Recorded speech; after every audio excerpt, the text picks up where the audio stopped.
I'm going to speak for about 40 minutes and then we will pause for some Q&A. I may stop kind of a couple of times in that time just to see whether any burning questions have come up for people. So the talk title is Psychedelics and the Living Planet. And what's the nub of this? Well, the context at least is that we are in a pretty dire ecological situation with climate change for sure, but it would be nice if that was the only of our worries. But actually, we are pushing the ecological limits of the Earth in all kinds of very dangerous ways at this point. And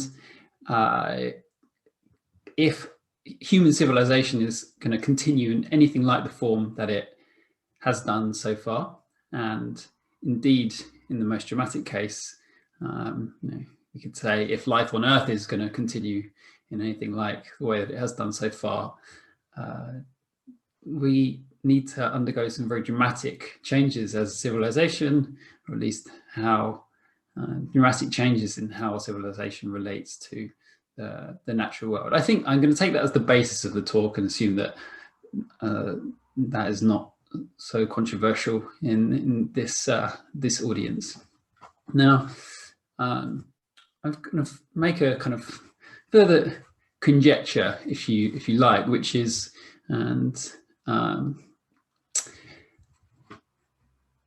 that we require quite a deep shift in how we relate to the natural world. We've had a few decades now of kind of like tinkering around the edges and, buy green toilet paper and drive the right car, and things are continuing to get worse. Clearly something deeper is required if we are going to have a meaningful impact on our current ecological predicament. And let's go through this quote. This is a quote from a conference in 1990, which actually I discovered through one of the review articles that you'll see in one of the later sections. If the self is expanded to include the natural world, behaviour leading to destruction of this world will be experienced as self-destruction. Now, that is let's say that's the point to which, and actually this quote was from a bunch of eco-psychologists at this Psychology as if the Whole Earth Mattered conference. This is the point at which many eco-psychologists have got to. And it's a sentiment that I share. It's a sentiment that Albert Hofmann shared. So this is a quote from LSD, My Problem Child. Albert Hofmann, of course, the inventor of, or discoverer, let's say, of LSD. In fact, also was the first person to synthesize psilocybin, I believe. A remarkable man. And in LSD, My Problem Child, he wrote, I share the belief of many of my contemporaries that the spiritual crisis pervading all spheres of Western industrial society can be remediated only by changing our worldview. We shall have to shift from the materialistic, dualistic belief that people and their environment are separate towards a new consciousness of an all-encompassing reality which embraces the experiencing ego, a reality in which people feel their oneness with animate nature and all of creation. So it's a fairly widespread sentiment, including outside of the field of psychedelics, that that man has to come into some kind of new relationship with nature, and and to be more precise, we might say it's for man, woman, humanity to actually feel itself as part of nature, at one with nature once more, rather than seeing nature as something simply kind of outside of us to be exploited and to be extracted for our own benefit. So I'm very fond of the author Charles Eisenstein, and well, maybe I recommend you do check out these videos as a kind of another take on what I've just said. But for now, I'll just take this quote in his book, Climate: A New Story. The paradigm shift when it comes to climate is a shift from a geomechanical view to a Gaian view, a living systems view. From the living systems perspective, we see that climate health depends on the health of local ecosystems everywhere. It isn't about more cleverly valuing and utilizing nature. It's about genuine respect for nature, which can only come by seeing it as a being in all fullness, holding it sacred. So this is going even a little further than before by saying, you know, we're seeing it as a being in fullness and holding it sacred. This is maybe something sounding even a little bit stronger than just simply feeling kind of at one with it as, you know, part of nature. But I think it's kind of, he's essentially pointing to the same thing. The other thing which is a little bit different here is he's talking about the shift from a geomechanical view to a Gaian view. And I think this is, again, you know, similar to what I was saying about we've had a few decades of like tinkering around the edges and just trying to change kind of, with still this conception of the earth as some kind of machine, and we just need to like press the right buttons or like change the inputs a bit, and then the machine will kind of start working again.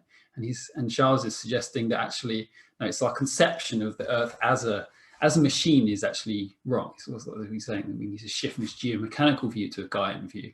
It's as someone who studied complexity science, yeah, well, it's this one. It's like it's the difference between a complicated system and a complex system. A complicated system we might think of as an aeroplane. It's got like many parts that they're intricately arranged, and it's, you know, it's clearly, and it's an airplane is an amazing thing, but at the same time, an airplane is not a cell. Like we say, we might say like a living cell is not complicated. It's complex, it's that complex systems are a whole different affair to complicated systems. Complicated systems tend to be engineered. Complex systems tend to be evolved and exhibit like self-organizing and often like self-healing behaviors. And actually, that speaks to some of Charles's work. It's like rather than this sense of like we need to do something to fix the planet, maybe he comes in more of the sense of the planet is perfectly, as a complex system, as a complex adaptive system, the planet is perfectly capable of healing itself. We just need to get out of the way, in some sense, and then Gaia will do her work. So yeah, Charles talks about moving from an old story to a new story. So here are some of the positions that I think we could consider just as a summary of that old story to new story.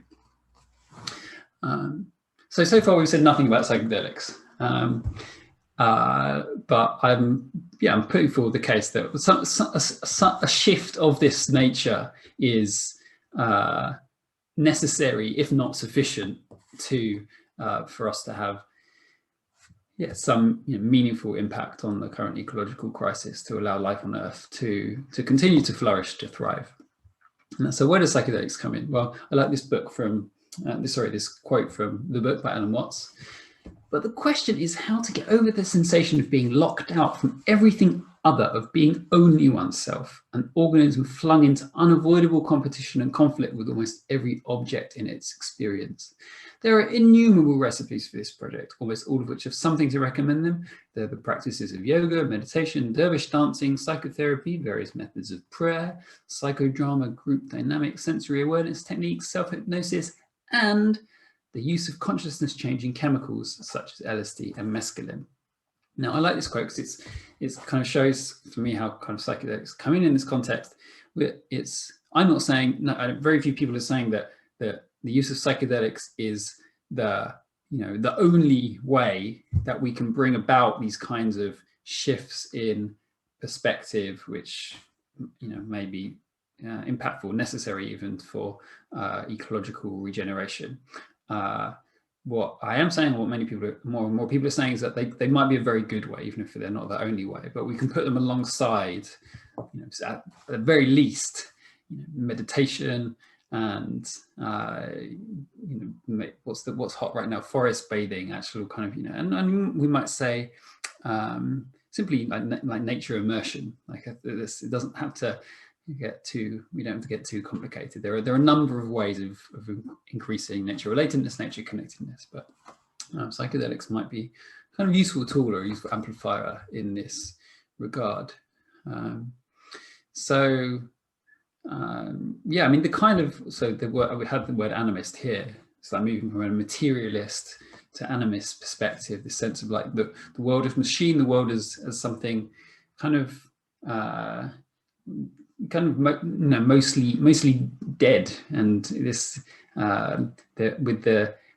with consciousness, intelligence, like livingness, like being a property of humans, in the extreme exclusively of humans. Maybe we attribute a bit of that quality to like the higher animals, sentient animals and so on. But like certainly we don't, in this kind of old story, in this materialist worldview, we don't have any sense of the land being alive, or rivers being alive in any meaningful way. Whereas in the animist worldview, we might indeed entertain that view, at least. And this is that, and it's perhaps instructive to point out that almost all indigenous cultures have animist, or have some kind of animist views. I was not long ago, I spent some time in New Zealand and the Maori the indigenous peoples in New Zealand absolutely see land and water as alive, and respect land and rivers, as mountains and rivers as beings, and not not maybe in they don't treat them in exactly the same way you treat your brother or your sister or your dog, but they attribute a sense of personhood to them, and if that's too far out for you, at least we can say we might focus on the fact they hold them in deep reverence and respect, and that's possibly the kind of important point below it, regardless of how you slice the worldviews. But really good article here. Can psychedelics rekindle animism in modern society? And I mean, the TLDR is, yeah, I think they can, and I think they are. But check the article out for a bit more. So it's a bit of an intro, and now let's swing to some of the key papers actually on the topic of psychedelics and nature relatedness. This first one, August 2017. So using structural equation modeling, we found that experience with classic psychedelics uniquely predicted self-reported engagement in pro-environmental behaviors, and this relationship was statistically explained by people's degree of self-identification with nature. This is this sense of, I'm assuming one or two of you in the audience, they have some experience with psychedelics, may even have some experience with plant or fungal psychedelics, perhaps even in kind of outdoor natural settings, and have very likely experienced this sense of oneness or unity with nature, as it said here, this self-identification with nature. There's actually a great article on unity and interconnectedness on Psychonaut Wiki. Psychonaut Wiki. I love, they have this like five, they have these 5 levels. Is it 5? 4 levels. Talking about, so like the least profound is unity between specific external systems. Then, as it gets more profound, or / as you take higher doses, you might experience unity between the self and specific external systems, and so on and so on, up until unity between the self and all known external systems. This article's always resonated with me, but even at low doses, people having psychedelic experiences might experience something like this, a sense of unity between humanity and nature, even before you go up to the full-blown, like as they say here, the subjective perspective that that's not quite right, but like this sense of like everything in reality being kind of one consciousness. Like even before you get there, people can have a pretty profound sense of that. It's like, wow, in some sense I am these fields, this river, that I can feel the flow of, or the flow of my of food and water through my body. My metabolism is in some sense the same flow that I observe out there in nature. This is a common report from people having psychedelic experiences, particularly in nature settings, and indeed it seems to, as it says here, like improve pro-environmental behavior. which is very encouraging. So so below here there's some articles that mention this paper. This is just a little thing. So how they actually measure nature relatedness. It's only in the simplest case, it's only 6 questions. So my relationship to nature is an important part of who I am. Yeah, I'd agree with that. I always think about how my actions affect the environment. I'd agree with that. My ideal vacation spot would be a remote wilderness area. Slightly agree. I take notice of wildlife wherever I am. I try. I feel very connected to all living things and the earth. Yeah, I'd say so. My connection to nature and the environment is part of my spirituality. It is. So there you go. That's the NR6 nature relatedness scale. I did try my best, and no, I don't want to answer any more questions. And then you get a score for your nature relatedness. Anyway, this is just a little bit to the background of how they're actually measuring this stuff. And you might ask people to take a test like this before and after a psychedelic experience. Okay, what's next? Increased nature relatedness and decreased authoritarian political views after psilocybin for treatment-resistant depression. This, I believe, had Robin Carhart-Harris on as one of the authors. Yeah, who's an increasingly well-known scientist at Imperial Center for Psychedelic Research. So what have we got here? What was interesting about this is that it seems to last, right? Like at 7 to 12 months post-dosing, nature relatedness remains significantly increased, and that suggests that this isn't just like a kind of like few days or 1 week. Wow, nature's so beautiful, man, and then people go back to how they were before. This can have a really profound impact and lasting impact on people that indeed actually changes people's behaviours. So the pilot study suggests that psilocybin with psychological support might produce lasting changes in attitudes and beliefs. And again, another couple of articles here that mention that the paper, if you want to kind of slightly softer take on it. And then the final paper, which I point out from, and this is the most recent one, from egoism to ecoism, psychedelics increase nature relatedness in a state-mediated and context-dependent manner. And here we have, so the frequency of lifetime, this is based on a survey, psychedelicsurvey.com, with sort of 654 people answering the questionnaires a week before, and then 1 day, 2 weeks, 4 weeks, and 2 years after the psychedelic experience. The frequency of lifetime psychedelic use was positively correlated with nature relatedness at baseline. Nature relatedness was significantly increased 2 weeks, 4 weeks, and 2 years after the psychedelic experience. Interestingly, also correlated with psychological well-being. People that have a strong nature relatedness tend to be happier. This is really important, and actually quite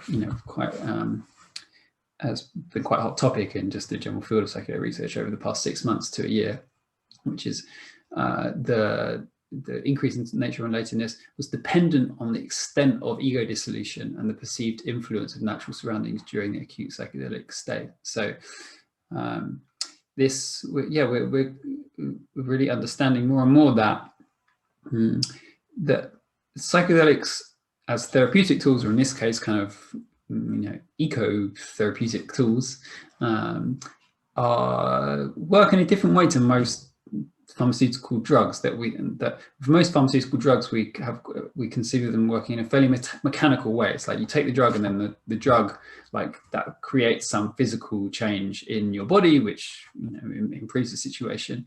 Whereas with psychedelics, there's this middle step. It's like you take the psychedelic, and then if you have the right context, you may have some kind of experience, and it's actually the experience that really may lead on to healing. It's not the drug that directly causes the healing. It's drug creating experience creating healing, and we understand that increasingly more in therapeutic context, and it seems sort of similar in the context of this nature relatedness work, that it was dependent on the extent of ego dissolution. So it's like you could give 2 people the same dose of a psychedelic.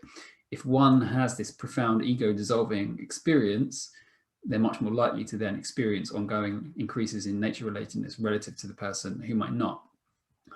So it might be dose, this classic setting thing. dose, set, and setting. So set referring to like the kind of physical environment that you're taking the substance, and setting referring to, set referring to your mindset going to the experience, and setting referring to the actual physical environment that you're taking it. Like you have to get all of these factors right for someone to have an experience of ego dissolution, and for that then to have an impact on their nature relatedness. So again, a few articles related to that actual paper. And maybe I'll stop there for a second. 23, we've been speaking for about 20 minutes. Got a little bit more to say, but happy to take some questions if there's anything burning at this point. Are you able to unmute yourselves? Hopefully. Yeah, we are. Yeah, cool. So yeah, fire away. I can't see you all on one screen, so just start speaking if you've got anything. I actually had a question. Yeah. So you referenced the self-healing abilities of the Earth, sort of Gaia, but to me it seems that there is nothing humans could ever do to actually eradicate all life on Earth. All that would ever happen is that we eradicate ourselves and the Earth moves on. So could it be argued that efforts to prevent climate change have to intrinsically be selfish and human-centered? Well, the first thing that comes to mind is that although it's unlikely we could eradicate all life on Earth, we could eradicate a reasonable fraction of it, and that in itself would be a disaster from my point of view, and carries a real weight of responsibility to not do that. But I mean, that maybe that much is obvious. But kind of the second, more subtle point, which Charles Eisenstein speaks to this quite well, is that it's not about let's entertain the perspective that actually Gaia wants humanity to survive, that each species has its unique purpose and unique role. Certainly, even just on a kind of ecosystems perspective, that's the case. And humanity does have its role, and as I would argue, as actually stewards of the natural environment. And that's what indigenous peoples have done well for thousands of years, is, for example, even controlled burning, of certain lands to just keep the ecosystem in balance. I think actually that's exactly what our role is, and that in some sense Gaia would be poorer. Gaia would shed a tear for us not participating in that symphony of life. And so that's it's a slightly different spin on it. Yeah, I don't think we necessarily have to feel selfish by sort of seeking our survival. It is about reorienting remembering, if you like, our responsibility and our role in the broader this system of life. Great, thanks. Yeah, great answer. Thanks. One more, or should we go back? I don't know if you'll explain this later, but from what you're saying, I'm getting at the hint that you're implying that in order to improve mass public nature relatedness, psychedelics would be a good route forward. But as a corollary, you're not implying that we should be mass dosing the populace in order to improve nature relatedness, lining people up in nature settings and just sitting them down one by one and going, right, and now you, and now you, and now you, or is there something else? Thank you for the question. I mean, that's exactly what I'm about to speak to, so let me dive back into the notes and see whether I cover that. Do feel free to ask a question again at the end if I haven't touched on it enough. So indeed, I mean, you phrased it perfectly, really. It's okay, so if it is the case that we are in a very dangerous kind of ecological situation, and furthermore psychedelics have a kind of proven peer-reviewed utility in increasing nature relatedness, let's put it like this: to what extent do we have the responsibility to actually, at the very least, ensure people have access to these substances? The stronger version would be to be encouraging people to take it, not least for the ends of improving nature relatedness, changing people's attitude to the natural world, and thus perpetuating life on Earth, allowing life on Earth to continue to thrive. This is a topic that is kind of being discussed in the psychedelic community at this point, and there are certainly different takes on it. I certainly agree with this piece here, that psychedelics have for many become just another tool for self-development rather than the spiritual practice rooted in revolutionary thought and social justice, centered around deep communities of kinship that have the power to uproot the psychosis and modernity and structures that keep it in place.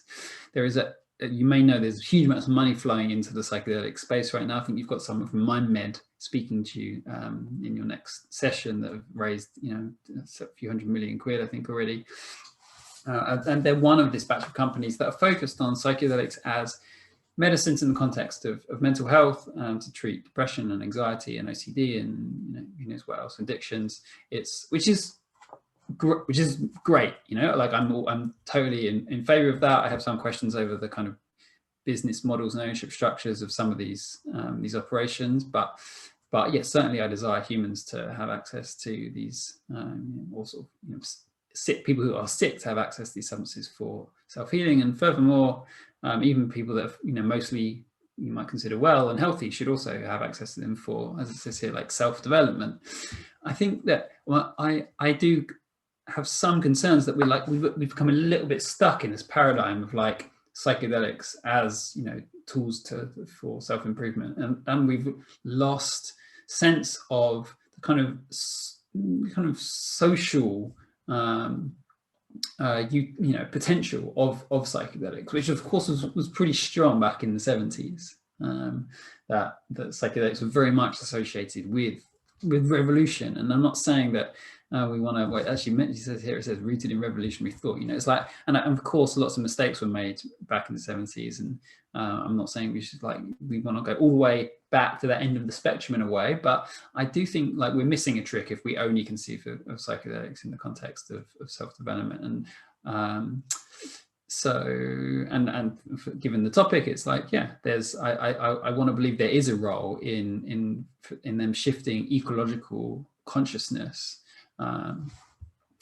So there's some of you are probably familiar with the Extinction Rebellion, who've been making a lot of noise about the ecological crisis and over the past couple of years, and of course gone a bit quiet in the context of COVID, but I was fairly involved with the Extinction Rebellion for a time, and I was trying to bring in, or like stimulate conversations about psychedelics in that movement, which was certainly by no means is everyone familiar with or favorable, or do people feel favorably about psychedelics in Extinction Rebellion? But I thought it was an important conversation to have. Someone else who thought it was an important conversation was Gail Bradbrook, who's one of the co-founders. And so we did a conversation, Psychedelics, Extinction and Social Change, Conway Hall in London in January 2019. And then did another follow-up conversation at Shambhala Festival in August that year. And that I think it was that talk at Shambhala that kind of got picked up by the press, and you had a New Scientist and Big Think and others sort of covering Gail as wireless activist is calling for the mass ingestion of psychedelics. This is actually not a good byline. It wasn't in process of drug criminalization. It's more, her point is more around this. Here we go. Psychedelic medicines are opportunities to help us shift our consciousness. And there she's particularly talking about our humanity's relationship to the natural world. Now this, not everyone appreciated this perspective. Just to clarify, so the suggestion was that there could be some mass, like symbolic ingestion, probably of psilocybin mushrooms, probably like just simply a microdose of psilocybin mushrooms in Parliament Square or something like this, but using the same, what the Extinction Rebellion call like a dilemma decision, like it puts, I'm sorry, dilemma tactic. It puts the police in a position where they're damned if they do and they're damned if they don't. Like if they do decide to arrest people, they've just arrested, who knows, sort of 100,000 people for like the ridiculous crime of ingesting a tiny amount of psilocybin mushroom. And if they don't arrest people, then essentially they're kind of condoning the ingestion of what is still a Class A substance. With this, essentially, being a with the intention of this being a step towards decriminalization in the context of the benefits of psychedelics, or potential benefits of psychedelics for the planet. The main pushback against this was that, well, firstly, people were like, "What you can't take, psilocybin mushrooms in Parliament Square," not really understanding that this was only ever being proposed as a symbolic act, with no point was anyone suggesting that we're going to be taking 5 grams outside of Big Ben. But even then, there, some people, I guess, it seems that some people are skeptical of the utility of decriminalization, if you like. Like, of course, notwithstanding the hugely illiberal nature of the criminalization of all drugs, including psychedelics, and the huge harm and expense that's done by putting people in prison for these things. Some people are still, even beyond that, are fundamentally skeptical of the use of, I can say it like this, unguided psychedelic experiences. And I do get that. It's that these are highly contextual substances that have to be used with real care. And if they're not being used with care, then they can have, the effects can, well, at best be, not beneficial to, in terms of nature relatedness, and at worst, people can actually do themselves some harm through using these substances, these medicines, in the wrong way. So it's a really interesting conversation. I'd be curious to hear your thoughts about it when we move into discussion. So the psychedelic civil disobedience never happened. I imagine Gail's still keen on it, and so maybe in the future we will see a kind of some attempts to rekindle this relationship between Extinction Rebellion and psychedelic or psilocybin mushrooms. But it's a fascinating topic to me. So let's move on. Reviews and special editions. Two of these quite old, 2009, 2013, but they're packed with really good stuff if you're interested in digging a little bit deeper into this topic. And this one here, more recent, I think just September 2020, was it? April 2020, from Sam Gandhi, who is one of the co-author, or the lead author of that final paper that I showed you, who is kind of the leading researcher on this topic in the UK at this point, and is a great person to reach out to if you're keen on this or want to kind of continue the conversation. I'm also happy to continue the conversation, but Sam's a good friend, and is a real, thinks about this stuff a lot. So what's this? This is a quote from this final review, I think. Psychedelics with the right set and setting can give rise to a deep sense of connection with nature, which may extend as far as interspecies communication or the formulation and maintenance of an animist worldview, subsequent healing, and ultimately ecocentric activism as opposed to egocentric action. It's so let's move on the recommended books. That certainly reminds me of this one, the Falling Sky, Words of a Yanomami Shaman by David Copena, who's the leader of the Yanomami people of what we call Brazil, and I think some parts of Colombia, and they have traditional use of a 5-MeO DMT containing snuff, often is known as yopo, and the cosmology of these amazing peoples, the Yanomami, is so different from ours that it takes, it's a chunky book. It takes a long time to sort of start to come to terms with it, but this the Yanomami, it's not unusual at all for the Yanomami to be communicating with plants, with animals, with rivers. This is kind of just how the world works to them, but one gets the feeling that it's certainly intricately related to their long-standing use of natural psychedelic medicines. So this is kind of what this interspecies communication comes in here. This is a common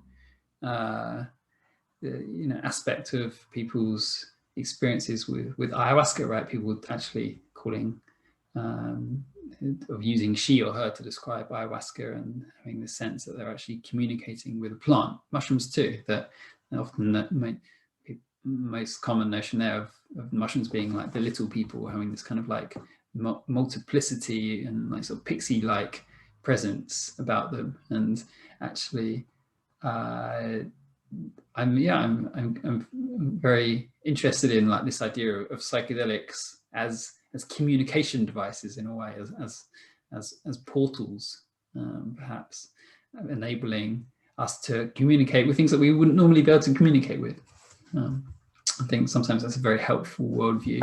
And if you're interested, if you're interested to read more about that perspective, I wrote a series of blogs with a 10-day dieta I did with ayahuasca and Noirao in the Peruvian Amazon 2.5 years ago now. It first underlined, I'd been running Psychedelic Society for a few years at this point and thought I was a pretty open-minded dude, but the dieta showed me like still how closed I was, and how like, Western my thinking still was in some really profound ways. And this, throughout the course of those 10 days, I loosened, that way of thinking loosened its grip on me a little bit, and I was able to adopt a little more of this kind of indigenous Shipibo worldview, and with this great notion of psychedelics or ayahuasca in this sense as a kind of communication device. And it's fascinating, and it's challenging. As I say here, one of the most challenging and creative and ultimately rewarding 10 days of my life. Said as someone who, as you heard at the beginning, has a master's degrees in physics and complexity science. It's this ain't in the physics textbooks, that's for sure.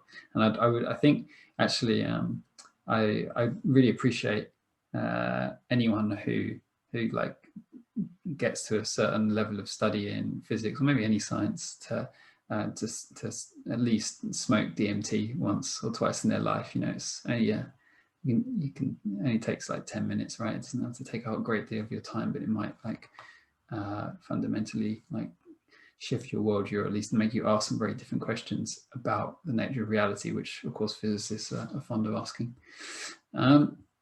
So some recommended books. This one, Recently Entangled Life by Merlin Sheldrake. Really fantastic read, like on the kind of well, of course, focusing on fungi and mushrooms, but focusing on the interconnectedness of life. Braiding Sweetgrass, Indigenous Wisdom, Scientific Knowledge and the Teachings of Plants. This, I really appreciate this notion of plants as teachers, and brilliantly articulated by Robin Wall-Kimmerer in this book, without mentioning any kind of psychedelics, but showing you don't have to have use of psychedelic medicines to adopt this kind of worldview of plant teachers and communication with plant spirits. From another part of the world, Sand Talk, How Indigenous Thinking Can Save the World by Taisonia Porter, who's an Indigenous Australian fellow. Again, nothing explicitly about psychedelics there, but some of the kind of I would say some of the insights and the thinking feels very psychedelic to me. And actually, I've recently found out there is a kind of ongoing use of a certain acacia tree in Australia that actually contains DMT and a sufficient quantity of monoamine oxidase inhibitors that you can make an ayahuasca-like brew out of this acacia tree, and that this continues to be used by certain indigenous communities there, which is really fascinating, and it seems like it's been kept very quiet for a long time. Falling Sky was the Yanomami Shaman I mentioned. That's Charles's book. And from the more kind of traditional scientific perspective, I Contain Multitudes, Microbes Within Us and a Grander View of Life. Just that's about feeling the unity.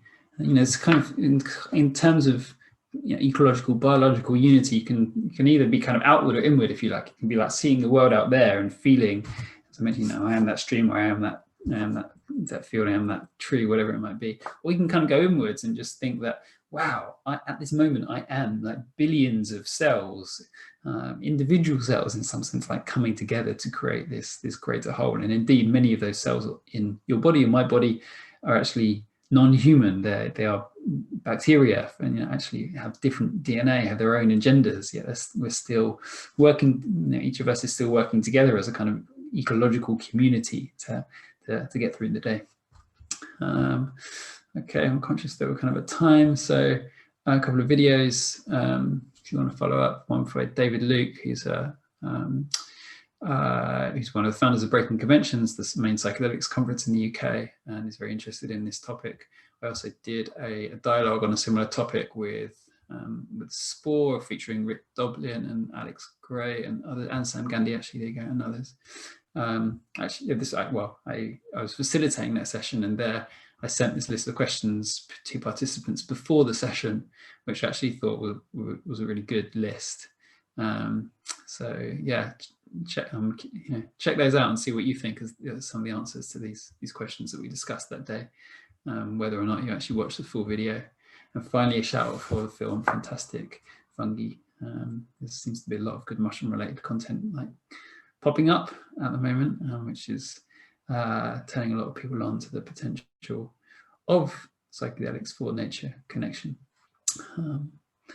Okay, I think that'll do. Thanks very much for listening.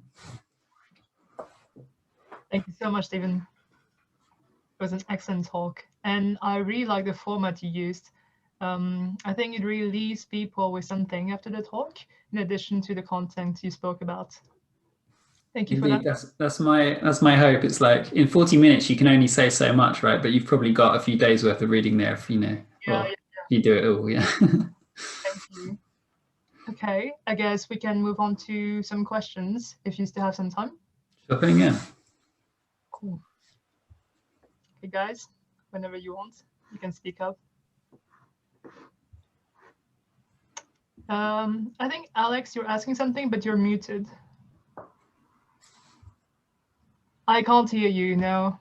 From your mic, perhaps. Also, feel free to put it in the chat. Yeah, you can put it in the chat if your microphone is not working.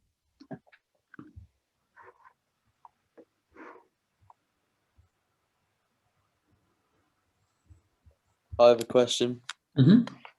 I was wondering what you made of this idea of a war on consciousness, because if you say people's relationship with nature improves after taking psychedelics, then the implication of that possibly is they're less likely to take part in the sort of consumerist culture, and so it wouldn't be in the interest of, for example, big oil or governments to allow the use of psychedelics, and that's one of the main reasons why they're still illegal today.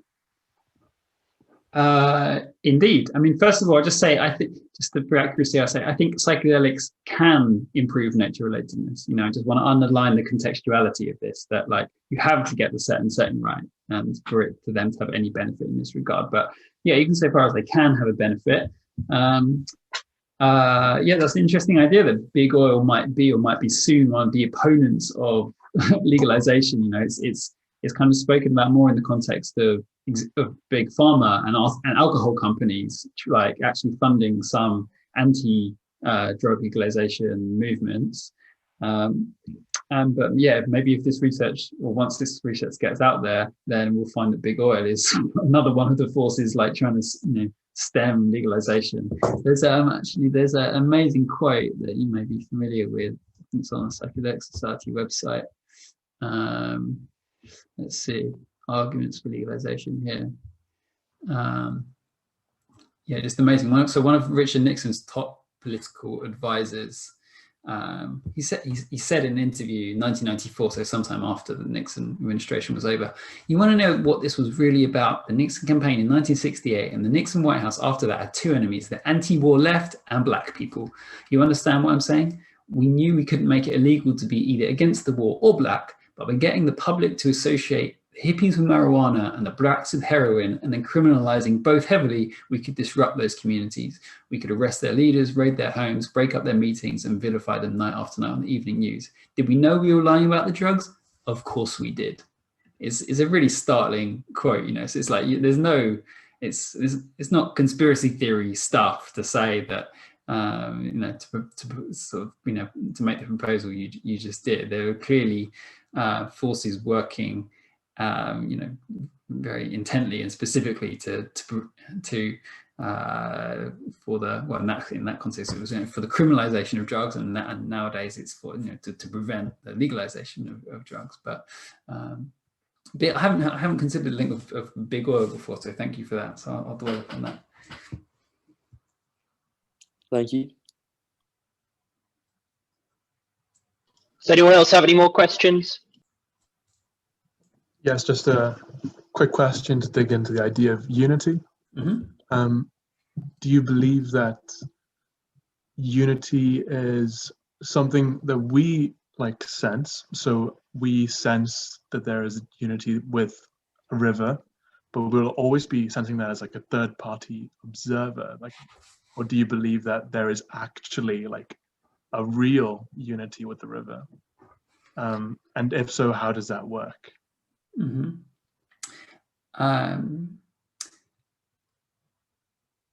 Yes, I mean, I don't think it's controversial to say there is a real unity with the river. Like, I can first I can speak as a physicist, if you like, and say, you know, for those of us that have studied quantum field theory, we are familiar with the concept that all phenomena are simply vibrations in these fundamental fields that permeate all of space and time, and that the river and I are arising from that same quantum field or same set of quantum fields. So that's the kind of there's one take on that question.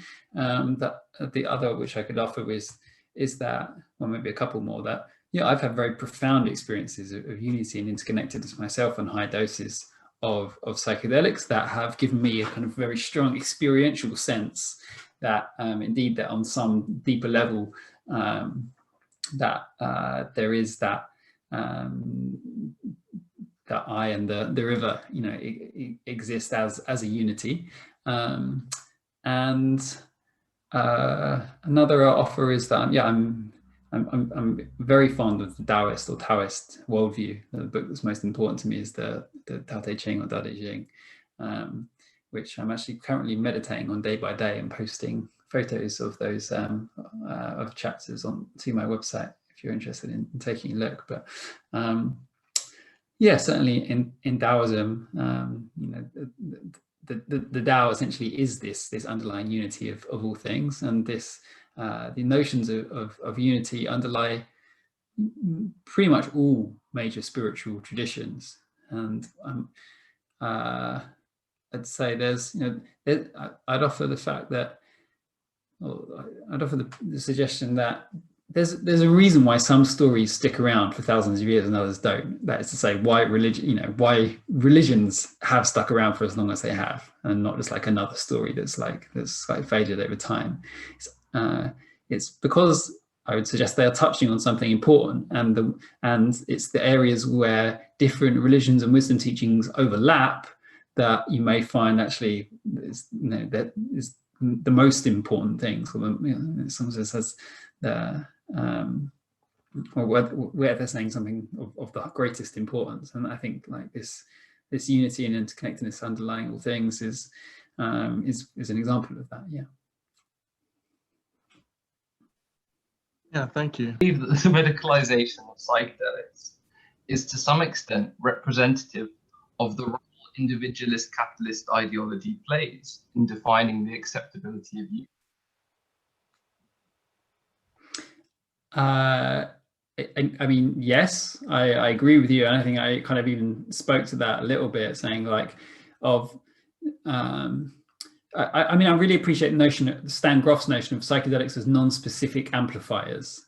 It's like I don't think they're I don't really think they're like intrinsically good. You know, I don't think they're really intrinsically anything. I think they're like almost perhaps entirely contextual. It's like they will amplify the context of however they are being used. and that it's, as such, it's like it doesn't make sense to say psychedelics are medicines or psychedelics are this or are that. It's like they can be whatever we want them to be. I'm very partial to this view, and there is a big there's a big show right now of saying, no, actually we've worked out what psychedelics are medicines and they need to be used in this like quite strict therapeutic way.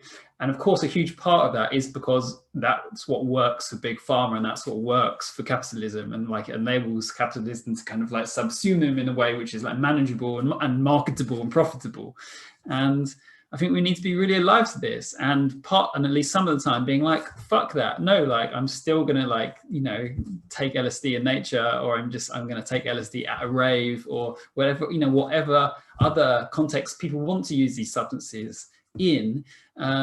Notwithstanding their very, their potential as medicines, and of course they are benefiting many people. They will continue to benefit many people. But yeah, I think like let's not let them. Let's just remember their diversity of use and their other creative possibilities. Yeah. Thank you.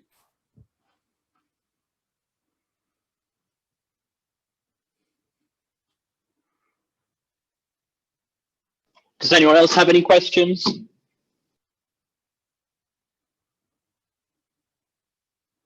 I've got a question from Savannah. By direct message. It says, do you agree it's beneficial to try non-drug methods such as holotropic breathing before? Yes, actually, like at the very least, I recommend having some experience with meditation before a first major psychedelic experience. Like and holotropic breathing, sure, if that's available to you and something that you're interested in, that would also be an excellent practice to cultivate before getting too deep in psychedelics, which at least have the potential to be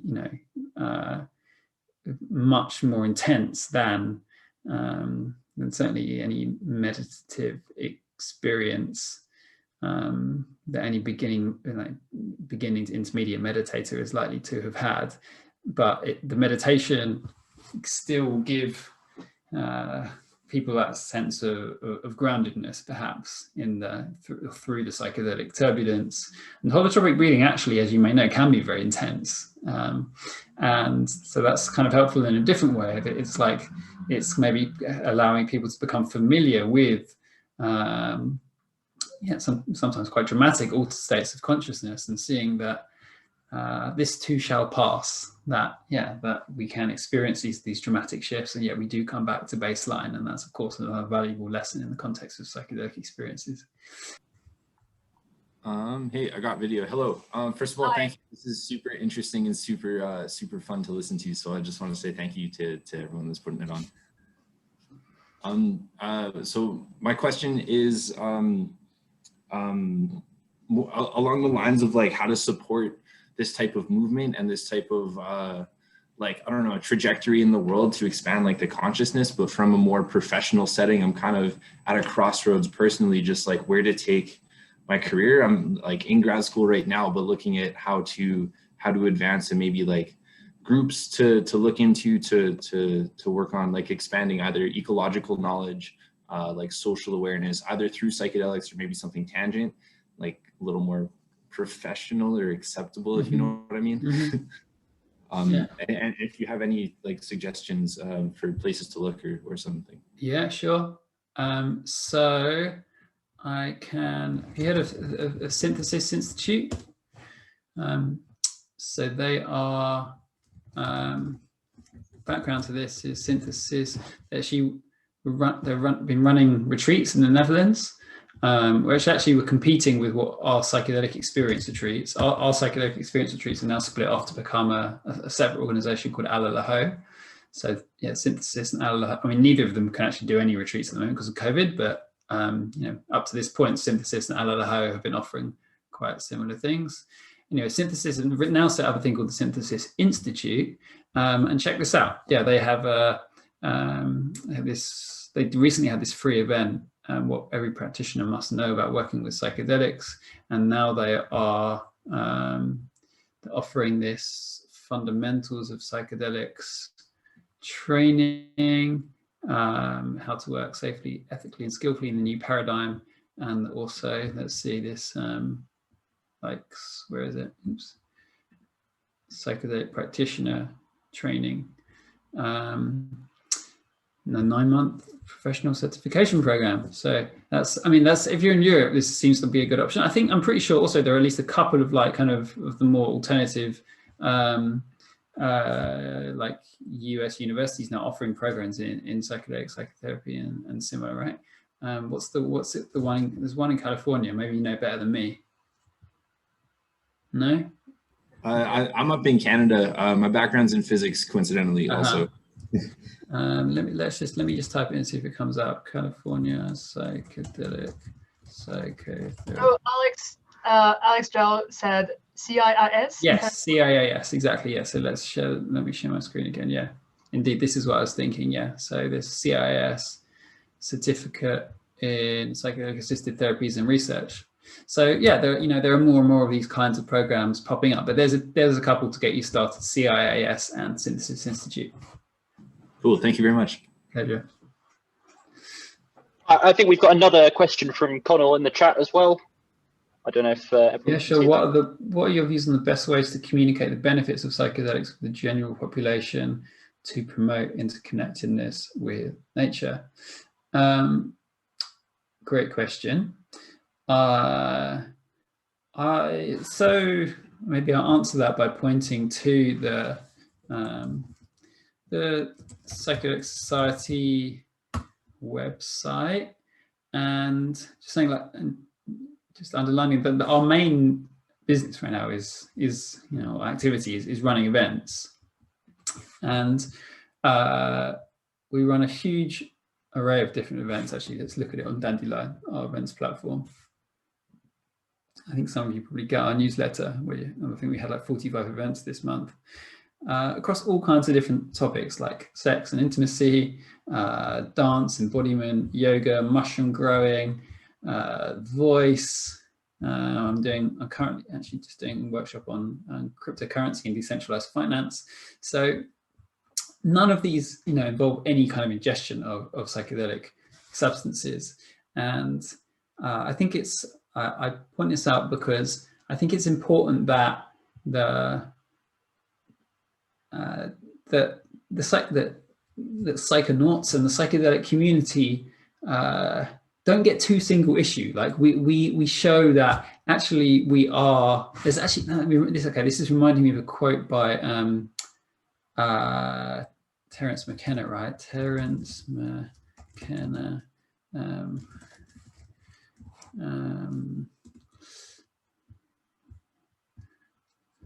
Let's see. Psychedelic pride.